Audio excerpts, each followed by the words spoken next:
অবিলম্বে অন্তপক্ষে এই দেশের দক্ষিণ পূর্বাঞ্চলে এই যে মেডিকেল কলেজ প্রতিষ্ঠা করি, অন্তপক্ষে আমরা দুইজন প্রধানমন্ত্রী সহ আমাদের সমস্ত মানুষদেরকে সম্মানে ভূষিত করা হোক।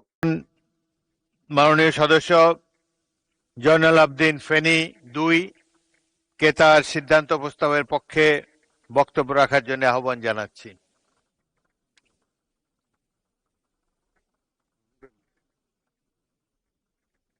মাননীয় স্পিকার, দেশের জনসংখ্যা অনুপাতে হারে সরকারি মেডিকেল কলেজ, আপনার সময় 5 মিনিট। হ্যাঁ, এই প্রতিষ্ঠান গঠন করা অত্যন্ত জরুরি। এনি অত্যন্ত ইম্পর্টেন্ট জায়গা, মানে ঢাকার বাংলাদেশের দক্ষিণ পূর্বাঞ্চলে সবচেয়ে গুরুত্বপূর্ণ এলাকা। এই সমস্ত এলাকায় মানুষ খুব কষ্টের মধ্যে আছে।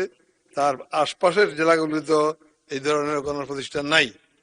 যেই কারণে ফেনী শহরে যদি এই ধরনের একটা মেডিকেল কলেজ প্রতিষ্ঠা করা যায়, তাহলে একদিকে যেমন আমাদের শিক্ষার্থীরা অত্যন্ত কাছে থেকে লেখাপড়া করে ভালো চিকিৎসক হইতে পারবে, এবং তাছাড়া আপনার গোটা দেশের সেবা করার সুযোগ পাবে। সুতরাং আমি সরকারের কাছে আহ্বান করতেছি, যেহেতু আমাদের ম্যাডাম মরহুম খালেদা জিয়া মৃত্যুর পূর্বে 6 সালেই ওয়াদা করেছিলেন মেডিকেল কলেজ ফেনীতে করবেন, কিন্তু সরকার মানে ভেঙে যাবার পর যখন আমরা গভর্নমেন্ট থেকে সরে পড়ি, এরপরে সরকার সরকার আর এটাতে আমরা হাত দিতে দেয় নাই।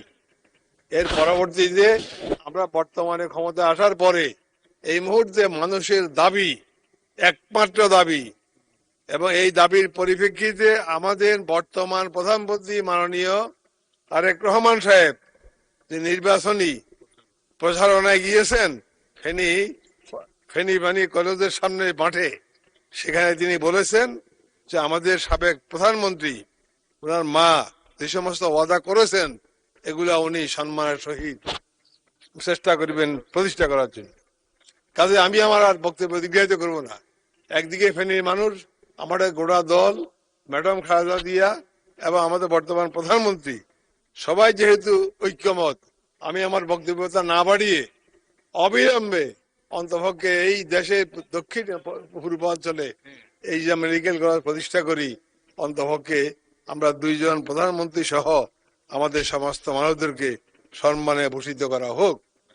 মাননীয় স্পিকার, মানুষ আপনাকে ধন্যবাদ। মানুষ আপনাদেরকে দোয়া করবেন এবং এই প্রতিষ্ঠার সাথে সাথেই দেখবেন যে একটা গণজোয়ার এসে যাবে।